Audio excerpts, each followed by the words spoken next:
She's going to come out. So.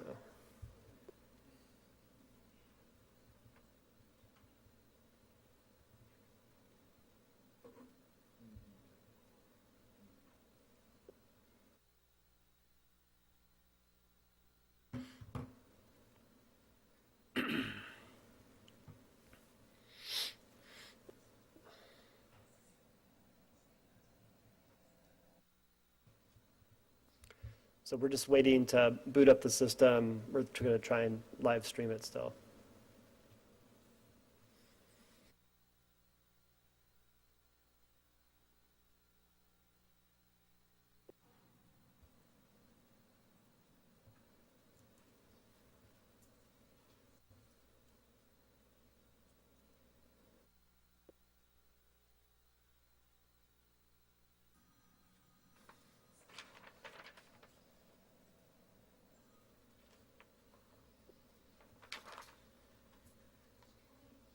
Okay, All right.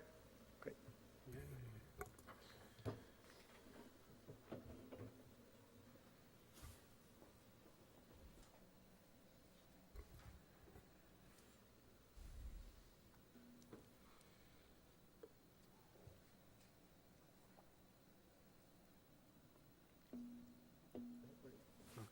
I thought, well, I'll do it tomorrow again. I called to order the meeting of the Verona Plan Commission for Monday, June 3rd, 2024 at 6:34 p.m. We'll begin with the roll.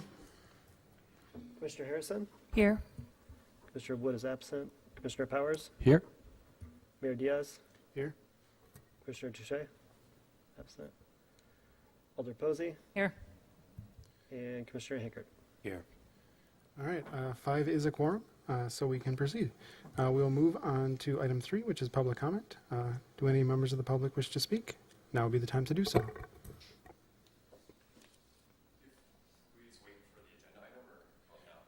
I guess if you have something you just want a statement, now would be the time to do it. If you just want to answer questions, then you could wait for the agenda item. Okay, I can say a statement. Okay.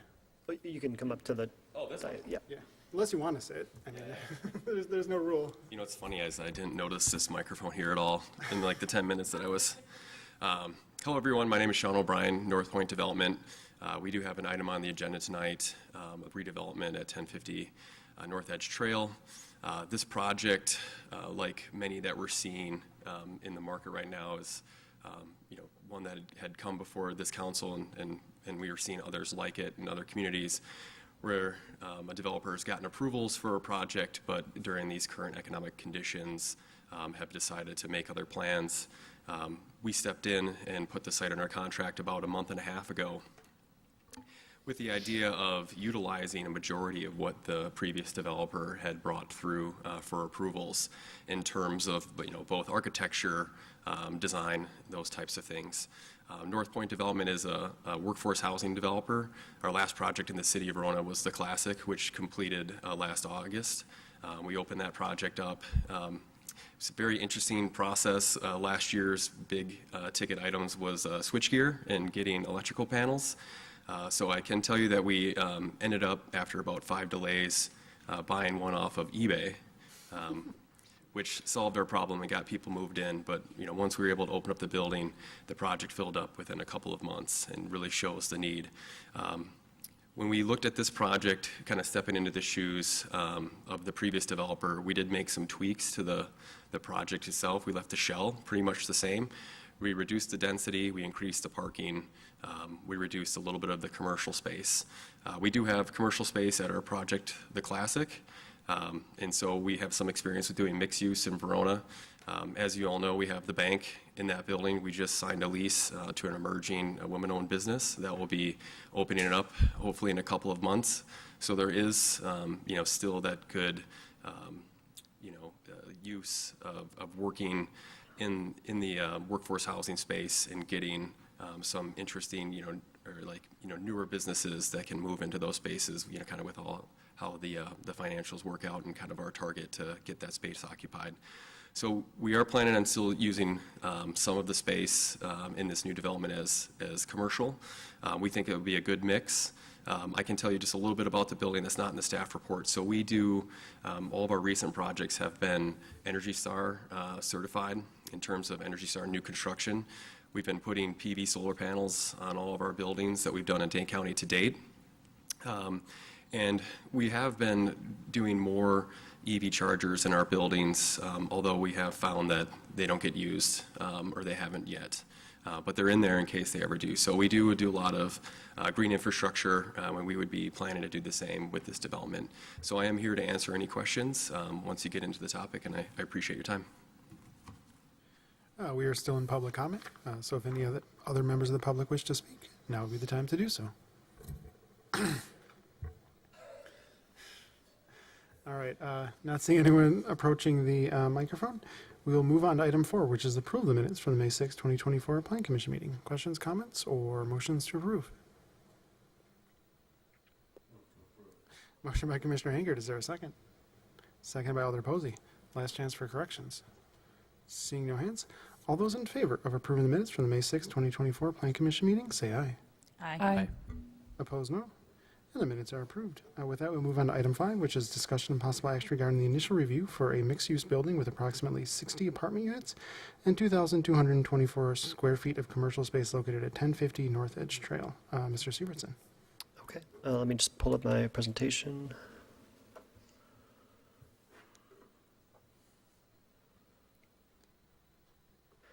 So the applicant is requesting an initial review to construct a 4-story mixed-use building with approximately 60 dwelling units and 2,200 square feet of commercial space.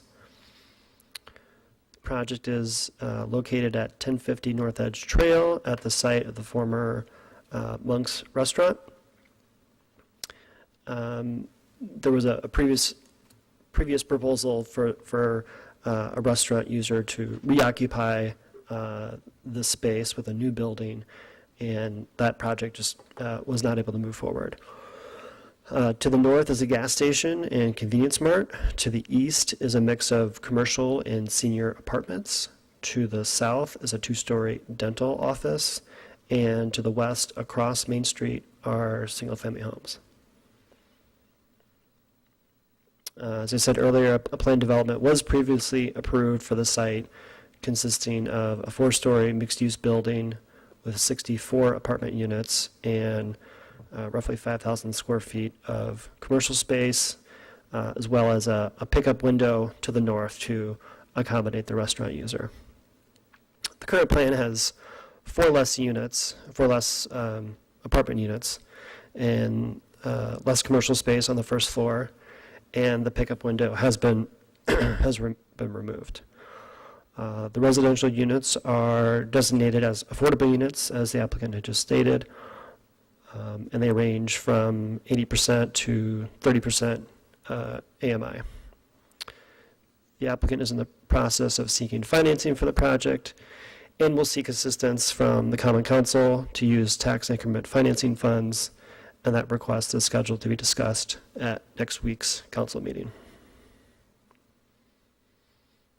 The exterior design matches the previously approved design with some minor modifications, namely to the north, and some of the commercial units are different. It is the same architect from the previously approved building, so there's consistency in design. And staff is generally supportive of the application. However, further details will need to be provided and reviewed, such as landscaping, further engineering design. Staff is supportive of maintaining the commercial uses on the ground floor, despite site challenges such as grading and just visibility from the road. Staff likes the addition of the affordable units, and that the architecture was able to be maintained from the previous market rate development. So the questions that staff poses to the Plan Commission include, is this a good use for the site? So does the Plan Commission agree with the mixed use approach, the inclusion of affordable units, and is there enough commercial space? I think from staff's perspective, the site, given the grading of the site and just the location also the access easement that goes through the site, kind of are, from my standpoint, doing commercial for about 15 years. I would see this as being difficult to lease all of the first floor space to a commercial tenant. And then lastly is the height still supported. So the height of this building is the same as the previous approval, and just making sure that while that previous approval has expired and is no longer intact, the thought was it was previously acceptable, and so the applicant was going off the assumption that that would still be acceptable. All right, I just had one quick question. When you said TIF money, you meant money in the Affordable Housing Fund that was created by TID's closing and not opening a separate? Correct. Okay. All right. Any feedback from the Planning Commission? Commissioner Powers, and then myself. Yeah, I'm in favor of the proposed land use of it. I think having the rent-restricted apartments makes a lot of sense. The mix seems like it's a good mix as well. Keeping the building architecture the same seems like a big plus. I think the height still makes sense. We talked about it in the past. From being over there, I feel like there's a significant slope from the residential area and some coverage from the residential area across Main Street. And with the dentist office and the gas station, I wouldn't think we'd see too much of a challenge from either of those buildings. It feels like a good spot. And I also think with the commercial space on the first floor, we have other commercial space available in the city. I think they're keeping the units even lower than before and giving a little bit more space to the tenants. It feels okay to me that what we need in this city a lot is definitely housing. So this provides a good mix of that. Yeah, I'm gonna call myself. I like the previous land use. I like the current land use. I like both designs, even though they're a little bit different.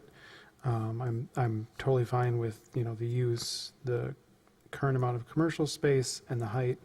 I do think if the project were to go through, we'd want to make sure there was good connections to the commercial behind it that already exists, just to make it easier for people to walk out of the apartments. And I guess the only thing that I guess prevents me from wholeheartedly endorsing it at the moment is that I have some concerns about using affordable housing money for it. I'm not necessarily sure this would be the right project for it. But those are my thoughts. Other feedback from the Plan Commission. Commissioner Harrison. I agree. I think that the land use is a great idea.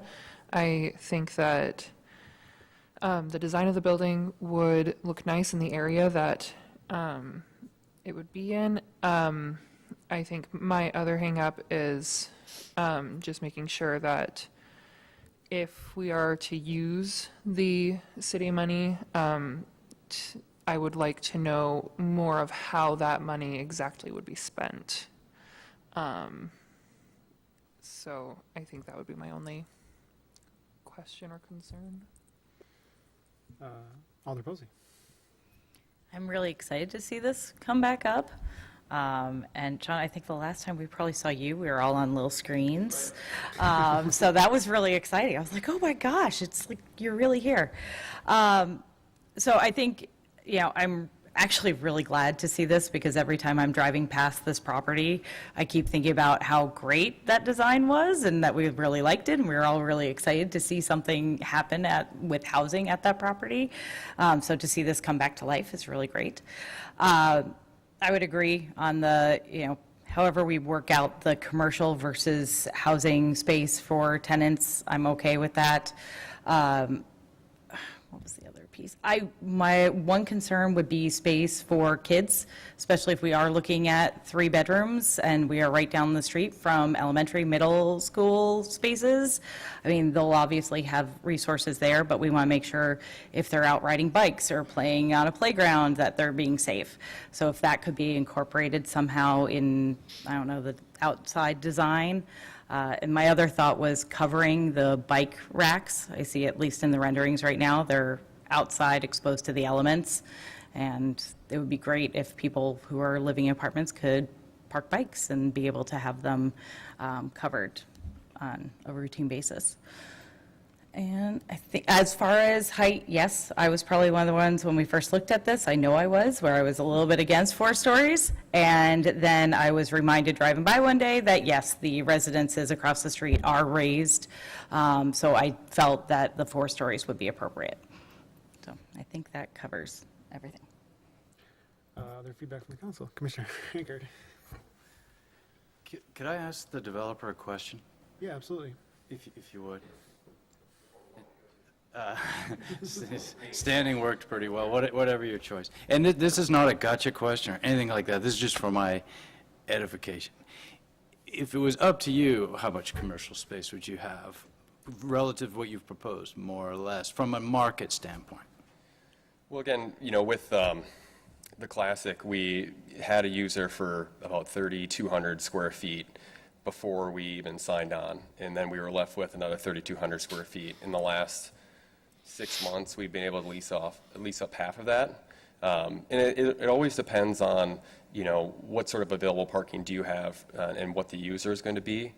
We're currently building a 70-unit workforce housing project in Oregon with 3,000 square feet.